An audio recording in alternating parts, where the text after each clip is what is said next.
봉독하겠습니다. 그 후에 다윗이 블레셋 사람들을 쳐서 항복을 받고 블레셋 사람들의 손에서 가드와 그 동네를 빼앗고 또 모압을 치매 모압 사람이 다윗의 종이 되어 조공을 바치니라. 소바 왕 하다데셀이 유브라데 강가에서 자기 세력을 펴고자 하매 다윗이 그를 쳐서 하마까지 이르고 다윗이 그에게서 병거 1000대와 기병 7000명과 보병 20000명을 빼앗고 다윗이 그 병거 100대의 말들만 남기고 그 외의 병거의 말은 다 발에 힘줄을 끊었더니 다메섹 아람 사람이 소바 왕 하다데셀을 도우러 온지라. 다윗이 아람 사람 22000명을 죽이고 다윗이 다메섹 아람의 수비대를 두매 아람 사람이 다윗의 종이 되어 조공을 바치니라. 다윗이 어디로 가든지 여호와께서 이기게 하시니라. 다윗이 하다데셀의 신하들이 가진 금방패를 빼앗아 예루살렘으로 가져오고 또 하다에셀의 성읍 디브앗과 군에서 심이 많은 옷을 빼앗았더니 솔로몬이 그곳으로 놋대야와 기둥과 놋그릇들을 만들었더라. 하맛 왕 도우가 다윗이 소바 왕 하다데셀의 온 군대를 쳐서 무찔렀다 함을 듣고 그의 아들 하도람을 보내서 다윗 왕에게 문안하고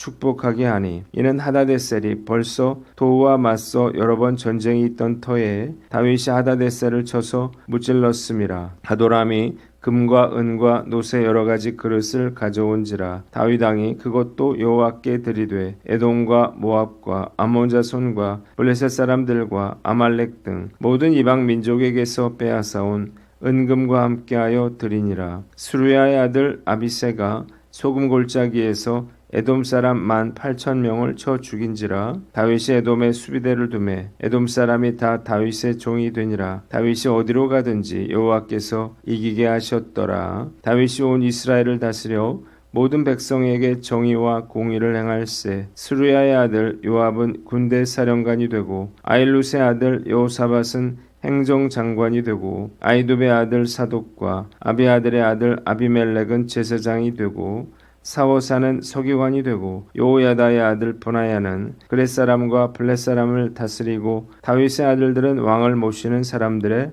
우두머리가 되니라. 아멘. 오늘은 역대상 18장 말씀을 가지고 다윗의 승리, 여호와의 승리라고 하는 제목으로 묵상 나눔하도록 하겠습니다. 먼저 1절로 13절에는 다윗의 승리와 전리품 봉헌에 대해서 나와 있어요. 첫째로 1절로 6절은 다윗의 승전과 영토 확장입니다. 왕이 된 다윗은 지금까지 다윗을 괴롭혔던 사방의 대적들을 하나씩 쳐서 정복해 나가게 됩니다. 첫째로 1절의 서쪽의 블레셋입니다. 다윗이 제일 먼저 쳤던 나라는 블레셋입니다. 블레셋은 위기 때마다 이스라엘을 괴롭혔는데요. 블레셋이 바로 골리앗의 나라죠. 사울왕도 블레셋과의 전투에서 목숨을 잃었습니다. 눈에 가시 같았던 블레셋을 다윗은 간단하게 제압합니다. 다윗은 가드와 주변의 마을들을 빼앗았습니다. 두 번째 2절인데 동쪽의 모압과 암몬입니다. 다윗이 모압을 쳐서 굴복시키자 전쟁에 패한 모압은 다윗의 종들이 되어서 조공을 바치게 됐습니다. 이것은 하나님께서 발람의 입을 빌어서 말씀하신 모압에 대한 심판이기도 했습니다. 세 번째 3절로 4절에는 소바에 대해서 나와 있습니다. 당시 아람 족속은 여러 소국으로 구성되어 있었는데 하다데셀이 소바의 왕이 되면서 유브라데 강 쪽으로 영향력을 확장하려고 했어요. 이때 다윗이 하다데셀을 쳐서 굴복시키고 하맛까지 세력을 뻗어 나갔습니다. 이 전쟁에서 다윗은 전차 1000대, 기마병 7000명, 보병 20000명을 포로로 잡았습니다. 그리고 전차를 끌던 말 중에서 100필만 남기고 나머지는 모두 다리의 힘줄을 끊었습니다. 네 번째 아람인데요. 이 소식을 들은 다른 아람 사람들이 하다데셀을 도우러 오자 다윗은 그들도 물리치고 아람 사람 22,000명을 죽였습니다. 이 전쟁을 승리로 이끈 후에 다윗은 다메섹 아람의 수비대를 두었고 그들은 다윗의 종이 되어 조공을 바쳤습니다. 하나님께서는 다윗이 어디로 가든지 이기게 해 주셨습니다. 두 번째 7절로 13절에는 전리품과 곡물 봉헌에 대해서 나와 있습니다. 다윗은 소바왕 하다데셀의 부하들에게서 금방패를 빼앗아서 예루살렘으로 가져왔습니다. 또 다윗은 하다데셀의 두 성읍에서 많은 양의 놋을 빼앗아 왔는데 솔로몬은 이것으로 놋바다와 기둥 등 여러 놋그릇을 만들었습니다. 9절 하마당 도우는 다윗이 소바왕 하다데셀의 군대를 무찌르고 크게 승리했다는 소식을 듣고 그의 아들 하도람을 보내서 다윗의 승리를 축하했습니다. 이때 하도람은 금과 은과 구리로 만든 모든 기구들을 다윗 왕에게 바쳤어요. 다윗과 화친을 맺어서 전쟁을 피하려고 한 것입니다. 그러자 다윗은 하도람에게서 받은 물건들을 다 하나님께 바칩니다. 다윗은 에돔과 모압, 암몬, 블레셋, 아말렉 족속에게서 빼앗은 금과 은도 함께 바쳤습니다. 12절 아비새는 소금 골짜기 전투에서 에돔 사람 18,000명을 쳐 죽였어요. 다윗은 에돔의 여러 성읍들에 주둔군을 두었고 이로 인해서 에돔 사람 역시 다윗의 종이 되어 조공을 바칩니다. 하나님께서는 다윗이 어디로 가든지 이기게 해 주셨습니다. 마침내 다윗은 동서남북에 걸쳐서 모든 나라들을 자신의 발 아래에 두었습니다. 이스라엘은 늘 주변 국가들의 침략을 받고 고통을 받던 나라였습니다. 그러나 역사상 처음으로 이스라엘은 주변 모든 나라들을 다 다스리는 위대한 나라가 되었습니다. 이로써 이스라엘은 하나님께서 아브라함에 주시겠다고 한 가나안 땅 대부분을 차지하게 되었다는 것입니다.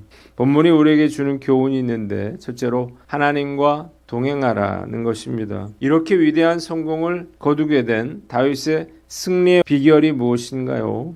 역대기 기자는 다윗이 승리한 비결을 다윗이 어디로 가든지 여호와께서 이기게 하셨기 때문이라고 기록하고 있습니다. 일반적으로 전쟁의 승리의 원인을 찾는다면 뛰어난 전략을 사용했다든지 엄청난 무기 때문이었다든지 강력한 군대 때문이었다든지 이런 것들을 들 수가 있을 것입니다. 그러나 성경이 말하고 있는 다윗의 승리의 비결은 이런 것들이 아니었어요. 다윗의 승리의 비결은 바로 하나님께 있었습니다. 하나님이 그와 함께 하시고 그로 하여금 전쟁에서 승리하게 하신 거예요.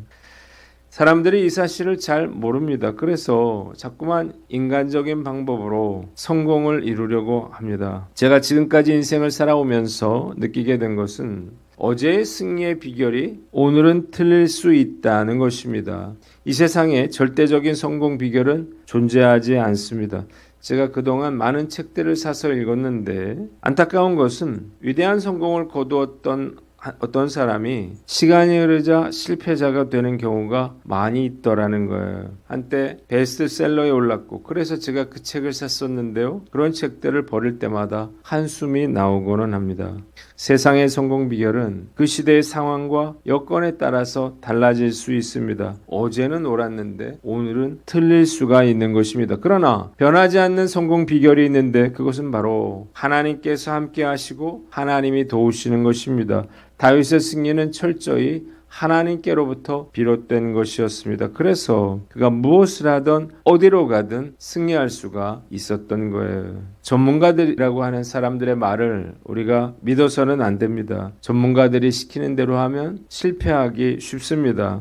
어쩌면 전문가들의 말과 반대로 해야만 성공할지도 몰라요. 미래의 일을 과연 누가 알 수 있을까요? 역사의 주권자는 하나님이십니다. 하나님은 지금도 이 세상을 주관하고 계십니다. 만일 후세의 사람들이 전쟁의 승리가 다윗의 뛰어난 분석력과 지략과 용맹함 때문이었다 말한다면 다윗은 어리둥절해할 수밖에 없었을 거예요. 자신의 능력으로 얻은 성공이 아니기 때문이죠. 다윗처럼 우리가 승리의 삶을 살기를 원한다면 하나님과 동행해야 한다는 사실을 깨달으시기를 바랍니다. 돈이 없는 건 문제가 아니에요. 나를 도와줄 사람이 없는 것도 문제가 아닙니다. 정말 큰 문제는 하나님이 나와 함께 하시지 않는 거예요. 문제 해결을 구하는 것보다 더 중요한 것은 하나님께서 나와 함께 해달라고 기도하는 것이라는 사실을 깨달으시기를 바랍니다. 하나님께서 함께 하시면요, 문제는 저절로 해결될 것이기 때문이에요.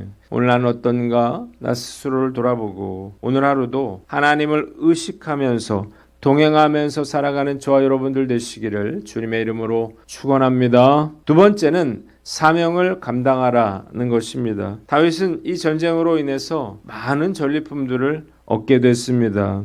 다윗은 이 전리품을요 모두 다 하나님께 바쳤습니다. 놀라운 것은 이 모든 것들이 결국 성전 건축을 위해서 쓰여졌다는 것입니다. 그의 아들 솔로몬이 다윗이 여호와께 드린 이 전리품들로 성전을 세우게 되는 것입니다. 본문은 왜 하나님께서 우리에게 승리를 주시는지 알려주고 있습니다. 나 혼자 잘 먹고 잘 살라고 자랑하라고 나에게 이런 축복이나 승리를 주신 건 아니겠죠. 하나님의 나라와 의를 위해 사용하라고 주신 것입니다. 많은 분들이 하나님의 축복과 은혜를 구하는데요. 우리가 알아야 할 게 있어요. 그것은 하나님께서 우리에게 왜? 라고 물으실 것이라는 것입니다. 하나님, 좋은 대학에 가게 해주세요. 그래? 왜? 하나님, 돈을 많이 벌게 해주세요. 그래? 왜? 하나님, 이 병을 낫게 해주세요. 그래? 왜? 축복을 구하려면요, 우리는 이 질문에 대답을 준비해야 하는 것입니다. 나 혼자 잘 먹고 잘 살라고 하나님께서 우리에게 축복을 주시는 게 아니에요. 사명을 감당하라고 주시는 것입니다. 다윗의 승리도 마찬가지죠. 많은 전리품들을 창고에 보관하라고 전리품들을 주신 게 아니었어요. 이 전리품들은 결국 하나님의 성전 건축을 위해 사용될 물품들이었습니다. 하나님의 승리와 축복을 구하는 모든 사람은 반드시 사명도 감당할 줄 알아야 하는 것입니다. 사명이 없는 축복은요, 성공은요, 아무런 의미도 없는 것입니다. 혼자 내가 그것을 많이 가진들 무슨 유익이 있을까요? 혼자 내가 많이 배워서 무슨 유익이 있을까요? 내가 많이 배웠다면, 내가 많이 가졌다면 베풀 줄 알아야 하고 나눌 줄 알아야 하는 것입니다. 축복은 반드시 사명으로 연결되어야 한다는 사실을 깨달으시기를 바랍니다. 하나님의 은혜와 축복을 많이 받았다고 하는 것은 그만큼 우리의 사명이 크다는 것을 의미하는 거예요. 오늘 나눴던가 스스로를 돌아보고 가는 곳마다 주시는 승리로 우리에게 맡겨주신 사명을 감당하는 저와 여러분들 되시기를 주님의 이름으로 축원합니다. 두 번째 본문은 14절로 17절인데요. 다윗의 통치와 동역자들에 대해서 나와 있습니다. 다윗이 온 이스라엘의 왕이 되어서 영토를 확장시키고 영향력을 끼치게 되자 통치 기반을 확고하게 다지고 효율적으로 나라를 통치하기 위해서 행정 조직을 정비합니다. 요압이 군대의 총사령관이 되고 요사밧은 역사를 기록하는 사관이 되고 사독과 아비멜렉은 대제사장이 되고 사호사는 서기관, 브나야는 경호대장, 다윗의 아들들은 수석 보좌관들이 되었습니다. 본문이 우리에게 주는 교훈이 있는데 인내하고 충성하라는 것입니다. 본문을 보면 다윗을 위해서 인내하고 끝까지 충성한 자들이 다윗이 왕이 되었을 때 요직을 차지했다는 사실을 우리가 알 수 있습니다. 사실 이들은 다윗이 사울을 피해서 아둘람 굴에 숨어 있었을 때 찾아온 가족들, 형제들, 또 사울 정권 아래에서 억울한 일을 당한 사람들, 그리고 마음이 원통한 사람들이었습니다. 이들이 다윗이 왕이 오르기까지 정말로 수많은 고초를 당해야만 했습니다. 그러나 고진감래라고 다윗이 왕위에 오르자 이들이 요직에 오르게 된 거예요. 아둘람의 굴로 몰려든 이 보잘것없던 사람들은 다윗과 함께 이스라엘 역사상 가장 위대한 나라를 이루어 가고 있습니다.